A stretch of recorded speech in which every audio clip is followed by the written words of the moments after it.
Bonsoir, bonsoir à toutes, bonsoir à tous et bienvenue pour cette soirée vraiment exceptionnelle. Et l'écrivain, l'auteur, qui veut tirer ce film, Stop Caro. En fait, ça a été ça le déclic, c'est le fait de faire autre chose qui m'a fait réaliser que moi je voulais faire que ça en fait. Moi j'ai toujours dessiné, j'ai toujours écrit, mais sauf qu'on m'a dit que c'était pas un vrai métier, artiste c'était pas un vrai métier, et qu'il fallait faire un vrai métier. Moi le seul truc que j'aimais faire et que je savais à peu près faire, c'était écrire. Dans la vie, je sais rien faire d'autre en fait, je crois.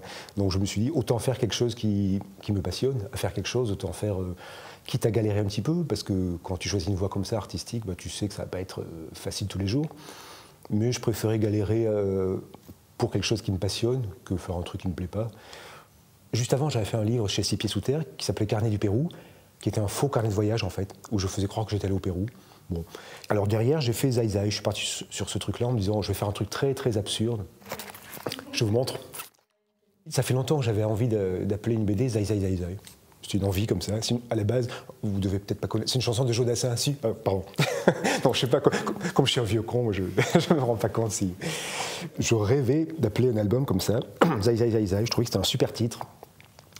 Et après, à l'usage, ça s'est avéré un titre assez pourri parce que personne ne le prononce comme il faut. Tout le monde oublie un Zai, moi le premier. D'ailleurs, moi je finis par dire Zai Zai. J'en fais sauter deux. Et même à écrire, c'est galère, parce qu'il y a des trémas partout. Bon bref, pire titre du siècle. Mais au départ, c'est une vraie envie d'appeler ce truc-là Zai Zai Zai Zai. Et je me suis même arrangé pour que le titre soit justifié. Donc on comprend à la dernière page, enfin je ne veux pas spoiler, mais on comprend à la dernière page pourquoi ça s'appelle comme ça. Et contre toute attente, ça a accroché. Et j'adore cette idée qu'on ne peut pas anticiper en fait. Il n'y a pas de recette miracle. Moi je partais pour faire un truc vraiment très absurde, très obscur et qui passerait inaperçu. Et ça a fonctionné. Dans les classes classes. Après la projection, il y aura une petite discussion avec l'équipe du film, si vous voulez. Et je vous souhaite une super belle projection. Bonjour à tous. Je suis vraiment déçu de ne pas être avec vous ce soir pour la première projection mondiale de Zai Zai Zai. En plus, ça apporte une autre dimension, ne serait-ce que le jeu de Jean-Paul Rouve. Moi, c'est un acteur que j'aime beaucoup. Et depuis le début, c'est un acteur comique, de comédie, qui a débuté avec les Robins des Bois, mais très vite, moi, j'ai perçu chez lui, il a une dimension dramatique aussi. Je trouve qu'il a une puissance, un potentiel dramatique aussi. Et là, l'idée, c'était de le jouer au premier degré, le personnage. C'est-à-dire, c'est un vrai il ne fallait pas être redondant dans l'humour. Et il l'a joué au premier degré, il joue vraiment le fuyard qui est angoissé. Et je trouve que c'est pour ça que ça fonctionne. Parce que la BD, pareil, était vraiment au premier degré.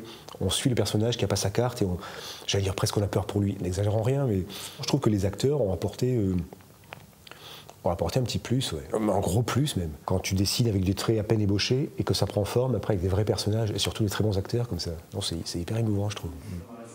C'est important de rappeler, nous tous, qu'on vient aussi, on a besoin des salles et d'y aller souvent, régulièrement aujourd'hui. Et souvent des salles, et découvrir des films complètement d'écran. Merci. C'est la soirée référence citation. Quand on m'a demandé de venir pour présenter Zai Zai et le discours, c'était un grand honneur, j'étais hyper ému. Pour le cinéma, déjà un grand merci, parce que c'était vraiment un beau cadeau là, qui m'a été fait. Le tout, c'est d'être heureux de se lever le matin pour aller au boulot. Quoi qu'on fasse, même, quel que soit le boulot, être content d'y aller, quoi. Et moi, c'est un petit peu ça. Je suis content de me lever le matin, aller dessiner, aller écrire. Donc non, faut continuer, faut s'accrocher, c'est bien.